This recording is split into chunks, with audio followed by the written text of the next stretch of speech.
Our next question is over here. Ivett Castillo, she lives here in Vegas. Nuestra siguiente pregunta es Ivett Castillo de Las Vegas. She wants to share a personal story, Madam Vice President. Hi. Buenas noches, Vicepresidenta Harris. Usted y yo tenemos algo en común. You and I have something in common. We both lost our mother. And I'm an American citizen, born to two Mexican parents. They were here before I was even born. They worked their whole lives. But with the way immigration laws change over time, I was only able to help my dad get his legal status squared away, but not my mom's. My mom passed away just 6 weeks ago. Oh, I'm so sorry. And she was never, ever able to get the type of care and service that she needed or deserved.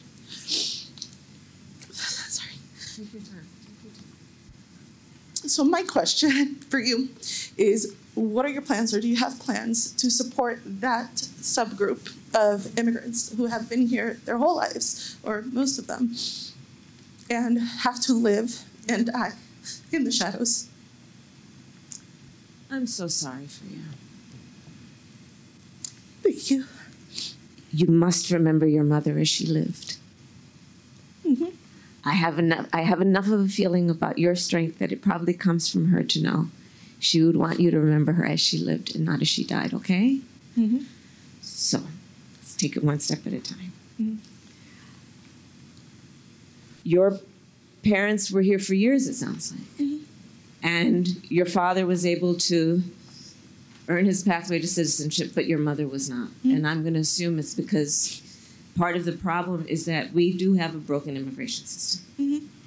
including it being the case that even though when we were elected in 2020, and the first bill we offered Congress, before we did the bipartisan infrastructure bill, before we did the work on gun safety, before we did the work on investing in chips and science, the first bill we offered within hours of taking the oath was a bill to fix the immigration system, including creating a comprehensive, earned pathway to citizenship for hardworking people. And it was not taken up. And now we look at a situation where people are suffering. The reality is that in terms of having access to health care, had your mother been able to gain citizenship, she would have been entitled to health care that may have alleviated her suffering and yours. And this is one example of the fact that there are real people who are suffering because of an inability to put solutions in front of politics. I mean, an example of this on immigration policy is that, as it relates to what we need to do to strengthen our border, a bipartisan group of members of Congress, including one of the most conservative members of the United States Senate, came together with one of the strongest border security bills we've had in decades. And it included 1,500 more border agents to go to the border to help those hardworking folks who are working around the clock. The border agents supported the bill. It included more resources to stem the flow of fentanyl, which is killing people of every background in every region of our country.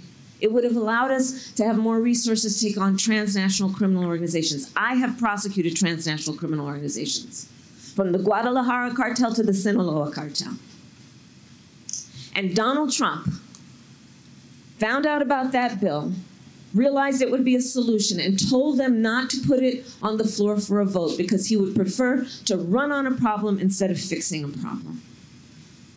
And again, Enrique, we were talking about it, in terms of real leadership is about solving problems on behalf of the people. And I'm so sorry for what you've been through. I'm so sorry for what you've been through. And, you know, my mother came to the United States at the age of 19. She was by herself. Came alone by herself. She raised my sister and me, Maya. And I know what it is like to have a hardworking mother who loves you and to lose that. But I know that her spirit is alive. I know her spirit is alive. And will you tell me her name, and let's speak her name? Maria Dolores Figueroa. Maria Dolores? Okay, we speak her name, okay? Yes, thank you. Muchas gracias, Ivett. Thank you so much, Madam Vice President.